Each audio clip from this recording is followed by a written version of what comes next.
10 வருஷமா நான் உங்கள்கிட்ட அனுமதி கேட்குறேன், நீங்கள் தரமாட்டேங்கிறீங்க. இதுக்கு மேலே நீங்கள் அனுமதி கொடுக்கலைன்னா நான் ஒரு நாளைக்கு ஒரு வேளை தான் சாப்பிடுவேன் அப்படின்னு ஒரு கடிதத்தை போடுறாரு. பரநாத நிலை அனுபவம் வரும் பொழுது மனம் ஸ்டாப் ஆயிடும், மனம் நின்று போயிடும், மனம் சுத்தமா நின்றுடும். அது கடவுள் நமக்குள்ள வரத்துக்கு முன்னாடி இந்த 10 விதமான சத்தங்கள் நமக்கு 10 விதமான நாதங்களும் நமக்கு கேட்கும்.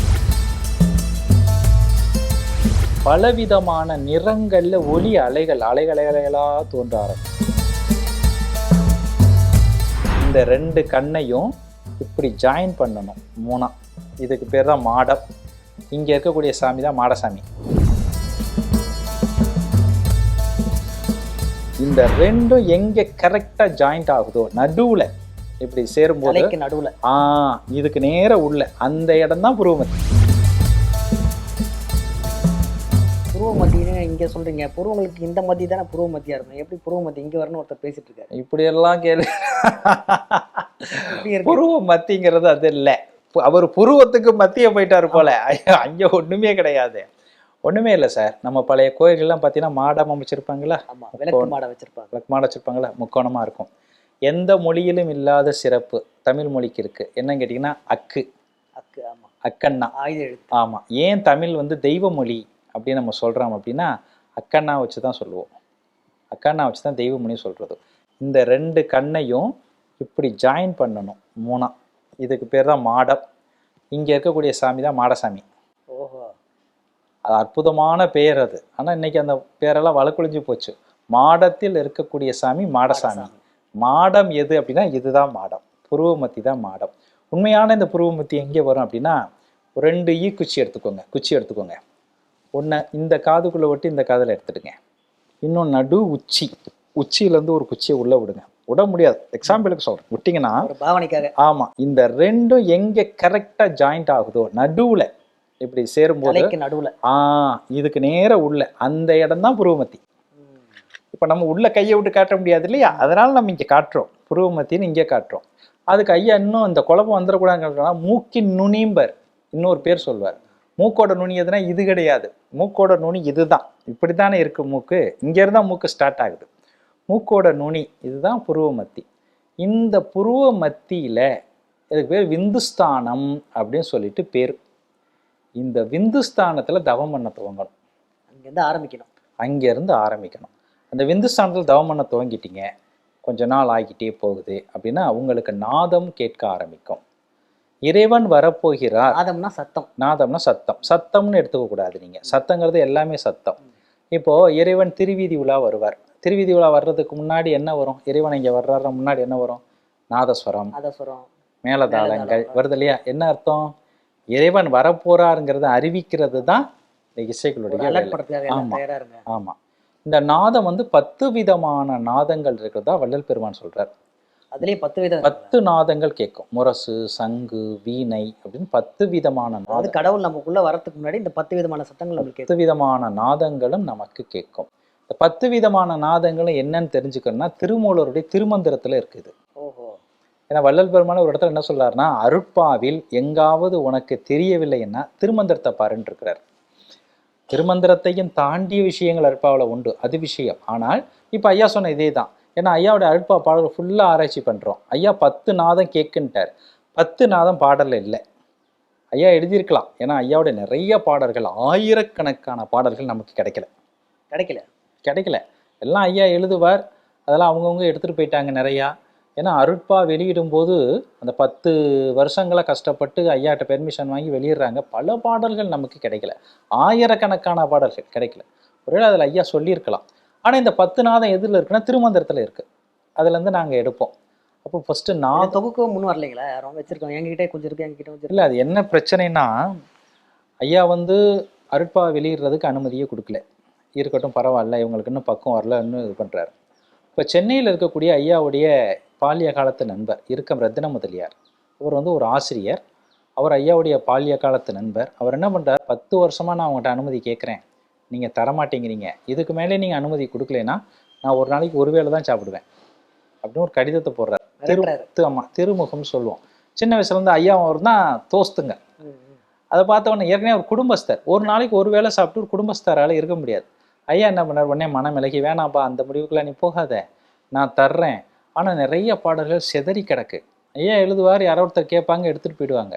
அதில் ஒரு குறிப்பு சொல்கிறார், சிதம்பரம் மாலை 200 எழுதியிருக்கிறேன், அதெல்லாம் பல இடத்துல இருக்கு, அதெல்லாம் வாங்கி தர்றேங்கிறார். ஒரு மாலைக்கு 10 பாட்டுன்னு வச்சிங்கனாலே 2000 பாட்டு வருது.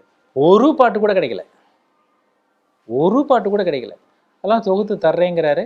அது கிடைக்கல, இல்லாமல் அதுக்கப்புறம் புத்தகம் ரெடி பண்ண ஆரம்பிச்சிடுறாங்க. இப்படி 10 நாதங்கள் இந்த புருவ மத்தியில் நீ தவம் பண்ண ஆரம்பிக்கும் போது உள்ள காதுக்குள்ளே இருந்து கேட்க ஆரம்பிக்கும். நல்லா கவனிங்க, நடக்கக்கூடிய விஷயங்கள் எதுவும் வெளியிலிருந்து எதுவும் வராது. வெளி உங்களுக்கு க்ளோஸாக மூடிடும். இங்கே நாதம் கேட்க ஆரம்பிச்சதுன்னா வெளியில் என்ன சத்தம் கேட்டாலும் கேட்காது. இந்த நாதங்கிறது கொஞ்சம் கொஞ்சம் முதல்ல மெல்லிய நாதமாக அது ஆரம்பிக்கும், ஆரம்பிக்கும். அதுக்கப்புறம் அது முரசு, சங்கு, வீணை அப்படின்னு சொல்லிட்டு வளர்ந்துக்கிட்டே போகும். முதல்ல விந்துஸ்தானம், அதுக்கப்புறம் 10 நாதங்கள், அதுக்கடுத்து பரவிந்து அப்படின்னு ஒரு அனுபவத்தை சொல்கிறார் ஐயா. பரவிந்துங்கிற அனுபவத்தில் என்னென்னா, பலவிதமான நிறங்களில் ஒளி அலைகள் அலைகளாக தோன்ற ஆரம்பிக்கும் நம்ம உடம்புக்குள்ள. அது ஜோதியெல்லாம் கிடையாது, இறைவன்லாம் கிடையாது, ஆனால் பல நிறங்களில், ஊதா நிறத்தில், சிவப்பு நிறத்தில் பலவிதமான ஒளி அலைகளாக தோன்றும். இந்த நிலை அனுபவத்தை வள்ளல் பெருமான் பரவிந்து அப்படிங்கிறார். முதல்ல விந்து, அதுக்கப்புறம் நாதம், அதுக்கடுத்து பரவிந்து. 4வது தான் பரநாதம். பரநாத நிலை அனுபவம் அப்படிங்கிறது என்னன்னா, இந்த 3ம் இருக்கும் பொழுதும் கூட மனம் செயல்படும். இப்போ நீங்கள் தவம் பண்ணுறீங்க, தவம் பண்ணும்போது என்ன நடக்குதுங்கிறத புருவ மத்தியில் கவனித்து பார்த்துக்கிட்டே இருக்கிறீங்க. உள்ள நாதம் கேட்க ஆரம்பிக்குது. நாதம் கேட்கும்போது மனம் செயல்படும். மனம் செயல்படும். ஆமாம், ஏன்னா அந்த நாதத்தை எது கேட்டு சொல்லுது? மனசு தான் கேட்டு சொல்லுது. ஆனால் மனம் செயல்படும் அப்படின்னா அது உலகியலோடு செயல்படாது, இறைவனோடு ஒன்றி போயிருக்கும். நீங்கள் தவம் பண்ணிக்கிட்டு இருக்கிறீங்க, இதோடு மனம் ஒன்றி போயிருக்கும். ஆனால் அந்த மனம் தான் அதை கேட்டுக்கிட்டே இருக்கும். இப்படி தான் போகும் உங்களுக்கு. பரவிந்து நிலை அனுபவத்திலையும் இந்த அனுபவம் இருக்கும். அதுக்கப்புறம் பரநாத நிலை அனுபவம் வரும் பொழுது மனம் ஸ்டாப் ஆகிடும், மனம் நின்று போயிடும், மனம் சுத்தமாக நின்றுடும், பிளைனாக மாறிடுவோம். எங்கே மனம் ஸ்டாப் ஆகுதோ அங்கு இறைவனுடைய முதல் காட்சி நமக்கு கிடைச்சிடும்.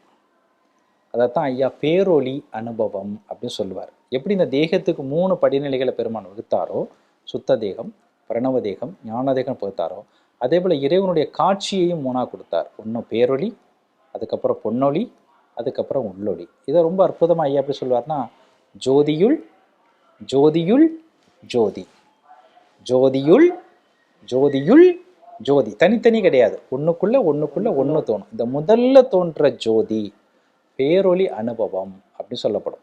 இந்த பேரொளி அனுபவம் தோன்றுகின்ற பொழுது, பரநாத நிலை அனுபவம் வந்திருக்கின்ற பொழுது, மனம் ஸ்டாப் ஆகி நிற்கின்ற பொழுது இந்த தேகம் சுத்த தேகமாக மாறியிருக்கும். டோட்டலாக சுத்த தேகமாக மாறிடும். ஆனால் இது எதுவும் ஒரே நாளில் நடக்காது. நான் தவம் பண்ணுறேன், உடனே அந்த நம்ம படங்கள்லாம் கடவுள் காட்சி கொடுத்து மகனே உன் தவத்தை மெச்சிடும் அப்படிலாம் சொல்ல மாட்டார். தவம் பண்ண பண்ண பண்ண பண்ண பண்ண கொஞ்சம் கொஞ்சமாக உங்கள் உடம்புல உஷ்ணம் கூடிக்கிட்டே போகும். ஒன்றுமே இல்லை, எல்லாமே உஷ்ணம்தான். நல்ல உஷ்ணம் கூடிக்கிட்டே போகும். உஷ்ணம் கூட கூட இப்போ நான் பசி இல்லைன்னு சொன்னேன் இல்லையா, சுத்ததேகம் அணைஞ்சிட்டா பசி கிடையாதுன்னு சொன்னேன். பசி கிடையாது ஒரே நாளில் வராது. நான் இன்றைக்கி தவம் பண்ண ஆரம்பிக்கிறேன், இன்றைக்கி நான் ஒரு 6 இட்லி சாப்பிட்றேன்னு வச்சுக்கோங்களேன். 2 வருஷம் கழித்து நான் அந்த தவத்தை கண்டினியூ பண்ணிகிட்டே வந்தேன்னா 3 இட்லிக்கு மேலே என்னால் சாப்பிட முடியாது. ஆனால் ஆற்றல் கிடச்சிக்கிட்டே இருக்கும். இந்த மீதி 3 இட்லிக்கான ஆற்றல் உள்ள தவத்தில் உருவாகிக்கிட்டே இருக்கும்.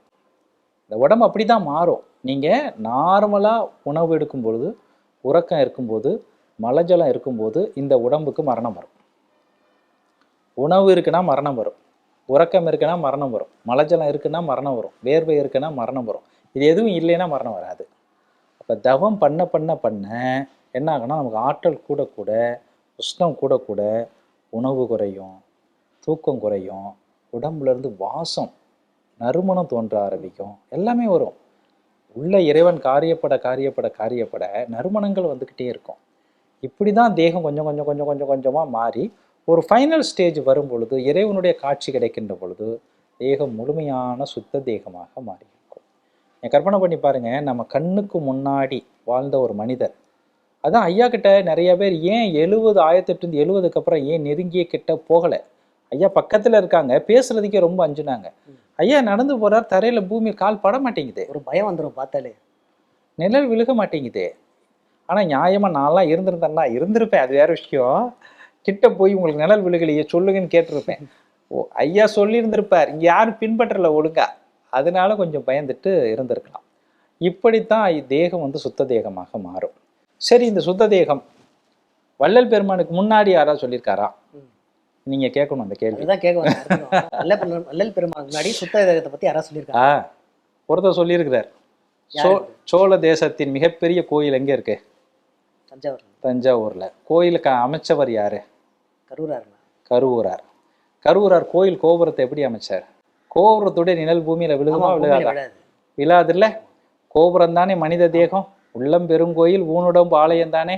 அப்ப கரூராருக்கு, கரூரார் தானே அந்த கோபுரத்தை நிர்ணயிச்சார். நிழல் விழுகாம கோபுரத்தை நிர்ணயிச்சார்ல. அப்ப அவருக்கு தெரிஞ்சிருக்குதா இல்லையா உண்மை? மனித தேகம், மனித தேகம் தான் கோபுரம். அப்போ அந்த கோபுரத்தை நிழல் பூமியில விழலைன்னா நிழல் விழாத தேகம் ஒன்று உண்டு. கரூராருக்கு தெரியும். தெரிஞ்சிருக்கு. திருவள்ளுவருக்கு தெரியுமா?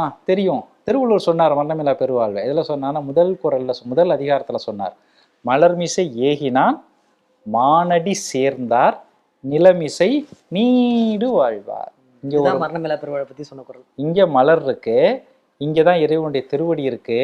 அதை எவன் ஒருத்தன் பிடிச்சிக்கிட்டானோ அவன் இந்த நிலத்துல நீடு வாழ்வார், மரணம் இல்லாமல் வாழ்வான். இப்போ ஏற்கனவே சொல்லியிருக்கிறாங்க. என்ன விஷயம்னா சொன்னது தியரியா இருந்தது, அதை பிராக்டிக்கலாக்கி காமிச்சு. ஏன்னா இவ்வளவும் சொன்னார் கரூரார், ஆனா கரூராருடைய சமாதி தான் இருக்கு. ஆமா. அதே இப்போ போன மாதம் தான் நான் தஞ்சாவூருக்கு சொற்பொழிவுக்கு போயிட்டு வந்தேன். அந்த சொற்பொழிவுக்கு போகிறதுக்கு முன்னாடி காலையில் கோயிலுக்கு போயிட்டு வரலாம் அப்படின்னு சொல்லிட்டு கூப்பிட்டாங்க. செஞ்சுட்டு போயிட்டு வந்தேன். கரூராருடைய சமாதி தான் பார்த்துட்டு வந்தேன்.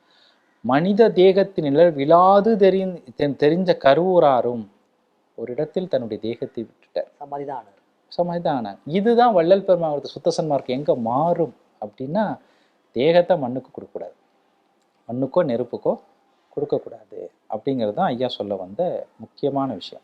அப்புறம் அது பிரணவ தேகமாக மாறும், அப்புறம் ஞான தேகமாக மாறும். அதனுடைய படிநிலைகளில் மாறிட்டு போகும். ஸோ வள்ளல் பெருமானார் என்ன ஆனார் அப்படின்னா, இதை எப்போ பெறுறார் அப்படின்னா, கிட்டத்தட்ட 1870களுக்கு முன்னாடியே பெற்றுறார். ஐயா மறைஞ்சது 74, அதுக்கு முன்னாடியே ஐயா இதெல்லாம் பெற்றுறார். மொத்தமாக இதெல்லாம் கைவரப்பட்டார். ஆமாம். வள்ளல் பெருமான் சன்னியாச வாழ்க்கையை வாழலை. தன்னுடைய 27வது வயதில் தன்னுடைய அக்கா மகள் தனக்கோட்டி அம்மையார் என்பவரை திருமணம் செய்து விட்டார். நிறைய அந்த சினிமாவில் வரலாறுலங்க என்ன பண்ணுவாங்கன்னா, ஐயாவுக்கு திருமணமாச்சு, முதல் நாள் இரவே முதல்வர் அன்னைக்குன்னா மனைவியை கூப்பிட்டு திருவாசகம் படிக்க சொல்லிட்டு வீட்டை விட்டு போயிட்டு தான் சொல்லுவாங்க. எல்லாரும் சொல்றது அது தவறு. வள்ளல் பெருமான் கொடுத்த சுத்த சன்மார்க்கத்தில் சந்நியாசம் என்கின்ற ஒன்றே கிடையாது.